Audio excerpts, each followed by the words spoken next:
Subject है land law और इसका नेक्स्ट जो टॉपिक है वो राजस्थान रेंट कंट्रोल एक्ट में से है। अगर आपको क्वेश्चन आ जाता है कि वे कौन से केसेस हैं जिनमें जो लैंडलॉर्ड है वो परिसर का तुरंत कब्जा पुनः प्राप्त करने का हकदार हो जाता है। What are those cases in which the landlord is entitled to recover immediate possession. ठीक है, कब वो कब्जा तुरंत प्राप्त कर सकता है।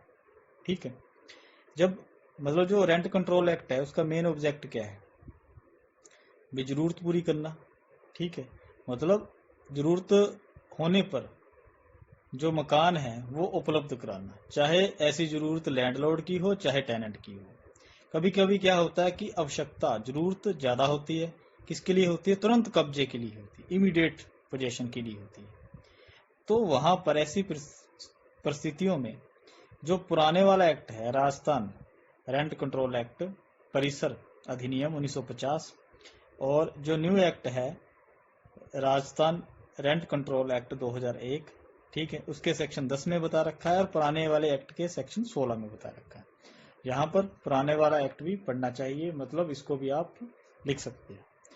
जो रेंट कंट्रोल पुराने वाला एक्ट है उसके सेक्शन 16 में ये बता रखा है कि वो कौन से आधार हैं, ग्राउंड्स हैं जिन पर कोई व्यक्ति इमीडिएट कब्जा ले सकता है। पहला तो है संघ के सशस्त्र बल, मतलब किसी भी सेना का सैनिक हो, अगर उसकी रिटायरमेंट हो गई है, चाहे वो वॉलेंट्री हो चाहे वो कंपलसरी हो, तो उसको इमीडिएट कब्जा चाहिए तो वो मतलब ले सकता है। दूसरा बता रखा है इसमें, अगर ऐसे सैनिक की कोई विधवा है जिसको वार विडो कहते हैं, तो वो भी अपने यूज के लिए परिसर की उसको जरूरत है, वो भी खाली करवा सकती है। तीसरा इसमें बता रखा है लीगल रिप्रेजेंटेटिव, किसके, उस सैनिक के, उस संघ के सशस्त्र बल के। ठीक है, जो विधवा ना हो, जो बाकी के हों, क्योंकि विधवा के पहले मतलब विधवा के बारे में पहले प्रोविजन दे दिया है। ठीक है, उसकी मौत के बाद, मतलब जो संघ का सशस्त्र बल है, सैनिक है, उसकी मौत के बाद अगर उसके लीगल रिप्रेजेंटेटिव को जरूरत है रहने के लिए, अधिभोग के लिए, उपयोग के लिए, तो वो खाली करवा सकता है। ठीक है, इसके लिए एप्लीकेशन कहाँ लगेगी, यहाँ ये बता रखा है कि जिला मजिस्ट्रेट के पास एप्लीकेशन लगेगी। उस मकान को तुरंत खाली कराने के लिए आवेदन किया जाएगा जिला मजिस्ट्रेट के पास। और उस एप्लीकेशन में क्या होगा भी, उस परिसर का पर्याप्त विवरण, मतलब उसके बारे में बताया जाएगा ये मकान है, यहाँ पर है, और जिससे किराएदार को बेदखल किया जाना है। ठीक है, दूसरा है बेदखली का आधार, भी आपके पास ग्राउंड्स क्या है बेदखली का, भाई आप इनमें से कौन सी कैटेगरी में आते हैं, तो ये बताना पड़ेगा। और 16(3) के अंतर्गत ये बताया गया है कि सशस्त्र बल के प्रधान, जिसको कमांडिंग ऑफिसर है, से भूस्वामी द्वारा प्राप्त किए गए प्रमाण पत्र, जिसमें कि सशस्त्र बल के जो सैनिक है अथवा उसकी युद्ध विधवा अथवा उसके लीगल जो रिप्रेजेंटेटिव है के उपयोग के लिए परिसर की आवश्यकता का उल्लेख हो, मतलब वो लिख कर देगा कि हाँ ये बंदे हैं, इनको मकान रहने के लिए चाहिए, क्योंकि ये व्यक्ति रिटायर हो चुका है या ये सैनिक शहीद हो चुका है और इसकी जो वार विडो है उसको चाहिए या इसके लीगल रिप्रेजेंटेटिव को चाहिए। ठीक है, फिर कहते हैं कि ऐसे आवेदन पत्र को, एप्लीकेशन को वेरीफाई करना पड़ेगा, जो सेक्शन जो सीपीसी 1908 में बता रखा है। ठीक है, ऐसी एप्लीकेशन आने के बाद फिर क्या किया जाएगा, नोटिस किया जाएगा किसको, जो किराएदार है, ठीक है, टेनेंट है, उसको सुनवाई का मौका दिया जाएगा। ठीक है, अगर लगता है कि बेदखली के, एविक्शन के आधार, मतलब कब्जे से बाहर करने के आधार सही है, ठीक है, तो ऑर्डर दे दिया जाता है मकान खाली करने का। और ऑर्डर देने के बाद 45 दिनों के भीतर किराएदार को, टेनेंट को उस मकान का कब्जा सौंपना पड़ता है। ठीक है, लेकिन अगर डीएम को लगता है कि जो ये एप्लीकेशन आई है इसके अंदर जो ग्राउंड्स है वो सही नहीं है, ठीक है, तो फिर उस एप्लीकेशन को वो खारिज भी कर सकता है। क्लियर।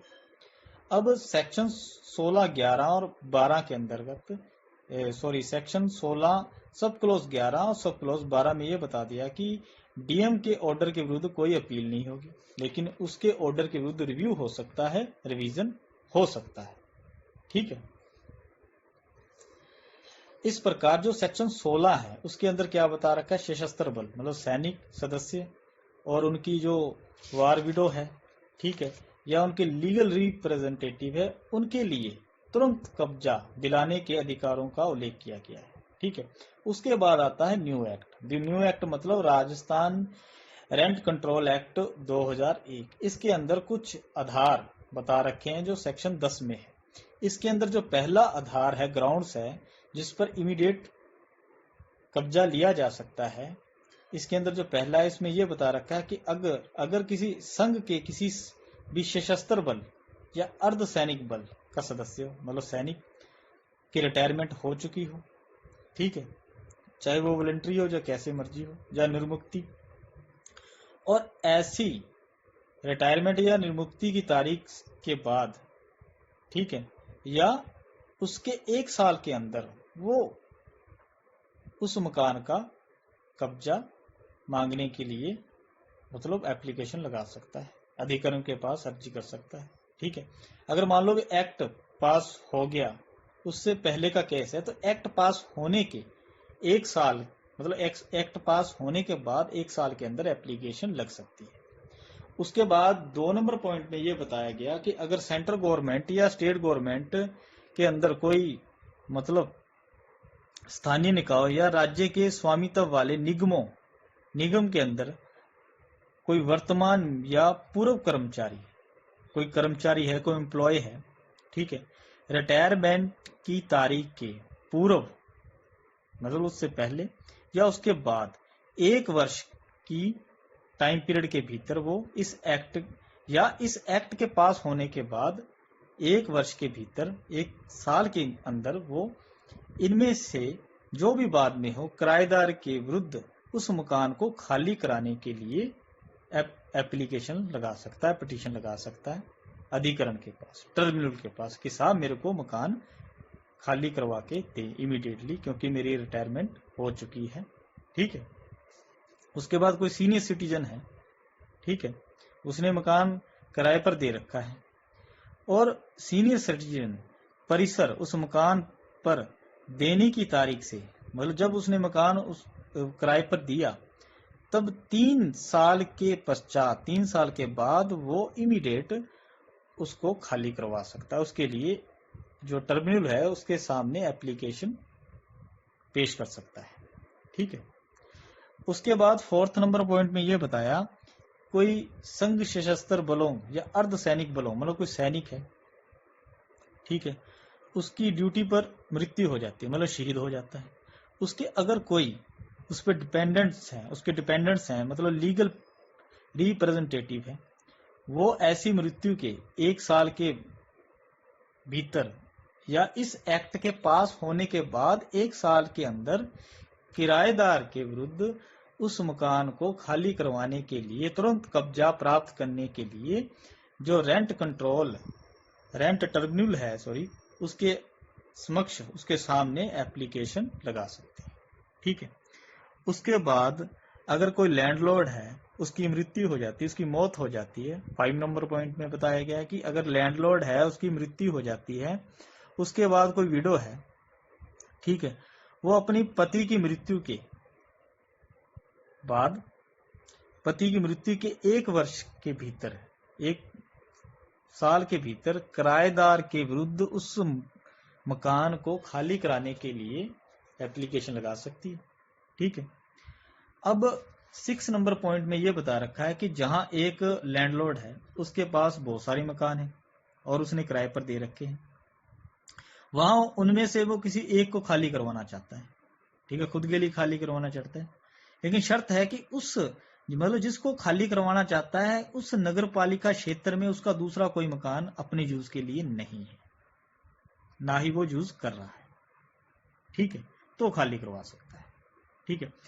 7 नंबर पॉइंट ये बता रखा है कि अगर लैंडलॉर्ड है, उसने मकान खाली मतलब किराए पर दे रखा है, किराए पर देने के बाद उसको कोई प्रॉब्लम हो जाती है, मतलब परमानेंट डिसएबिलिटी से ग्रस्त हो जाता है, मतलब वो चल फिर नहीं सकता, या कोई ऐसा कोई बीमारी या कोई रोग लग जाता है उसके, मतलब वो सीढ़ियों का यूज करने में इनकम्पिटेंट हो जाता है, और अपने स्वयं के निवास के लिए भूतल ग्राउंड फ्लोर परिसर की उसे आवश्यकता होती है। मतलब मान लो भी वो ऊपर रह रहा है, ठीक है, नीचे उसने किराए पर दे रखा है, अब वो चल नहीं सकता, उसको ग्राउंड फ्लोर की जरूरत है, तो वो खाली करवा सकता है। इसके लिए वो एप्लीकेशन मूव कर सकता है ट्रिब्यूनल सामने, ठीक है। लेकिन उसको इसके लिए एप्लीकेशन के साथ परमानेंट डिसएबिलिटी का सर्टिफिकेट भी लगाना पड़ेगा, जहां से ये प्रूव हो जाए भी हाँ सही में इसको ये प्रॉब्लम है, ठीक है। और उसके बदले वैसा ही किसको, किराएदार को मकान उसको देना पड़ेगा। जैसे कि अगर मान लो भी ऊपर चला जाता है लैंडलॉर्ड, मतलब ऊपर वाला हिस्सा उसने ले लिया, अब नीचे वाला खाली हो गया, तो उसके बदले नीचे वाला जो हिस्सा खाली हुआ है उतना ही हिस्सा जितना खाली करवाया है उसको उपलब्ध करवाएगा, किसको, जो किराएदार है, ठीक है। जब ऐसे व्यक्ति को, मतलब ये तो मेन मतलब बेस हो गए, ग्राउंड्स हो गए जिस पर आप मकान खाली करवा सकते हैं, ठीक है।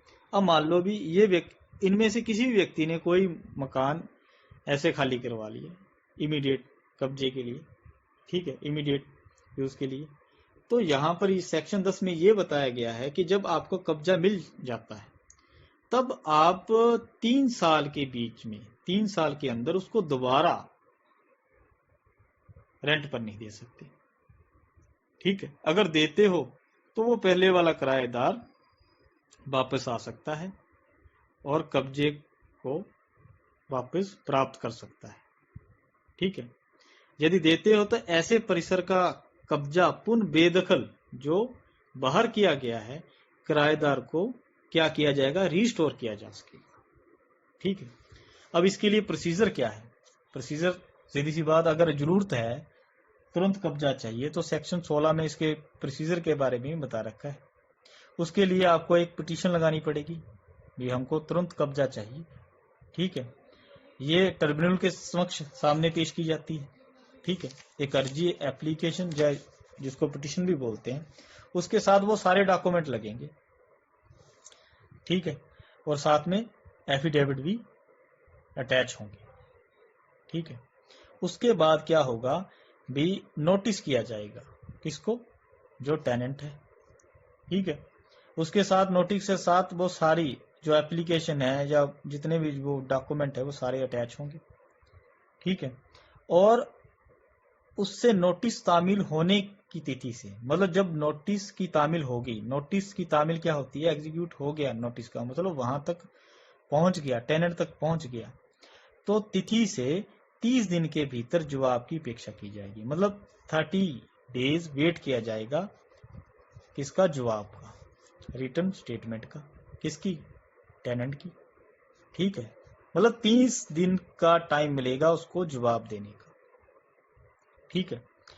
फिर ऐसा जवाब जब रिटर्न स्टेटमेंट पेश हो जाए, ठीक है, और पेश हो जाने पर जवाब व संलग्न दस्तावेज व शपथ पत्रों की प्रतियां भूस्वामी को 15 दिन के भीतर प्रति उत्तर पेश करने के लिए प्रेषित की जाएंगी। मतलब जब टेनेंट ने अपना जवाब दे दिया, जो जवाब दिया है या उसके साथ जो भी डॉक्यूमेंट लगे हैं वो सब कुछ उनकी कॉपी किसको भेज दी जाएगी, किसको दी जाएगी, लैंडलॉर्ड, ठीक है, जिसने दावा किया है, और उसको 15 दिन के अंदर उसका जवाब देना पड़ेगा, दोबारा से लैंडलॉर्ड अब जवाब देगा, ठीक है।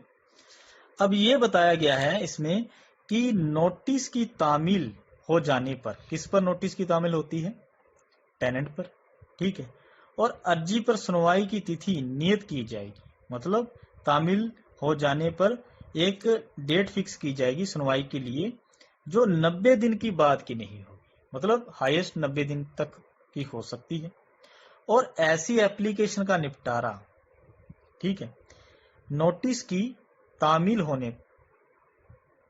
होने की तारीख से 150 दिन के भीतर किया जाएगा। मतलब जब नोटिस की तामील हो गई, नोटिस पहुंच गया टेनेंट के पास, उसके बाद 150 दिन के अंदर ऐसी एप्लीकेशन का निपटारा कर दिया जाएगा।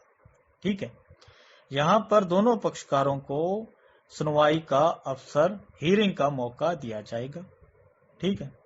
उसके बाद ही क्या ट्रिब्यूनल द्वारा किराएदारी से तुरंत कब्जे की पुनः प्राप्ति, मतलब इमीडिएटली पोजेशन पाने के लिए जो प्रमाण पत्र है, मतलब जो सर्टिफिकेट है, वो जारी किया जाएगा।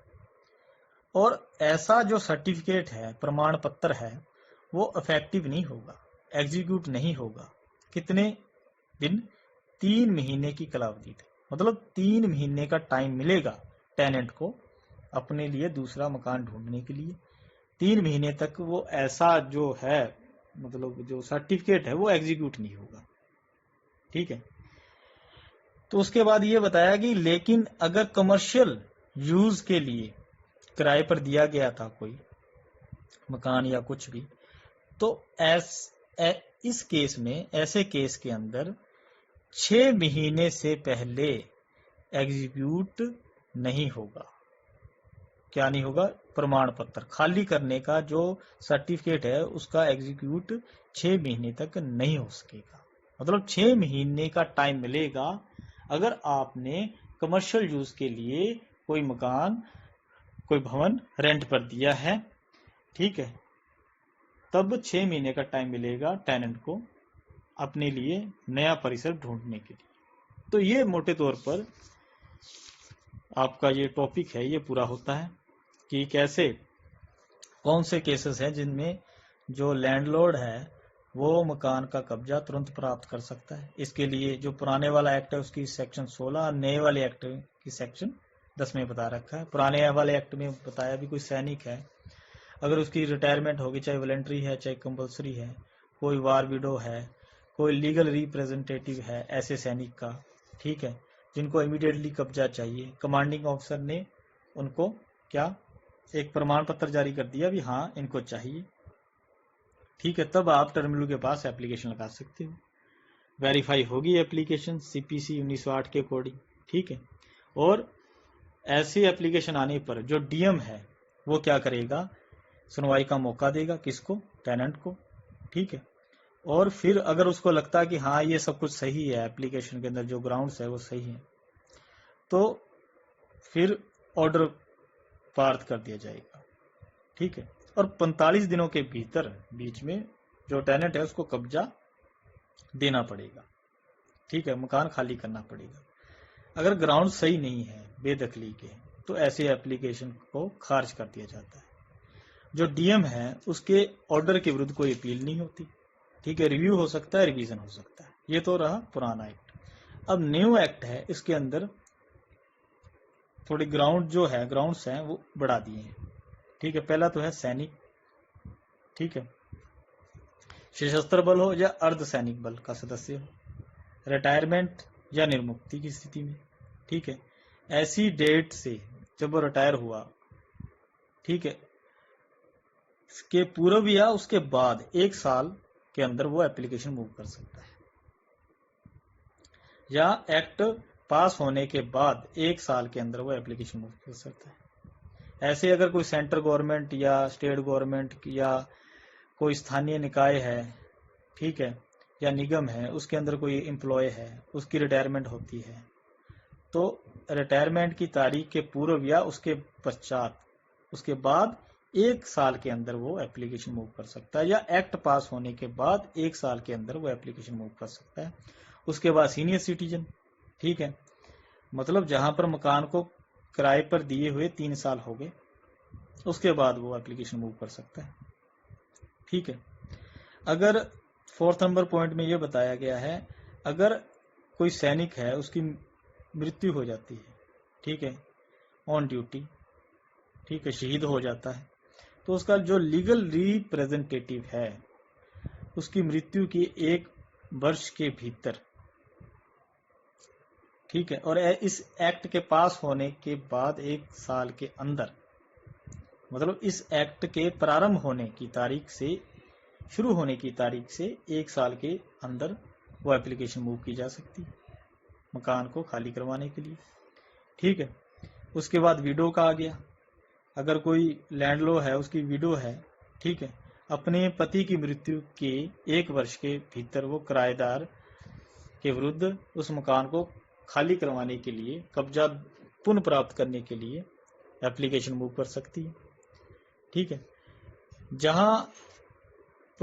जहां जो लैंडलॉर्ड है उसके पास बहुत सारे मकान है, ठीक है, किसी एक को खाली कराना चाहता है, करवा सकता है, तुरंत कब्जा प्राप्त कर सकता है। लेकिन उस नगर पालिका क्षेत्र में कोई दूसरा मकान उसके स्वयं लैंडलॉर्ड के यूज के लिए, निवास के लिए ना हो, मतलब उसके अंदर वो निवास ना कर रहा हो, अगर है तो फिर नहीं करवा सकता।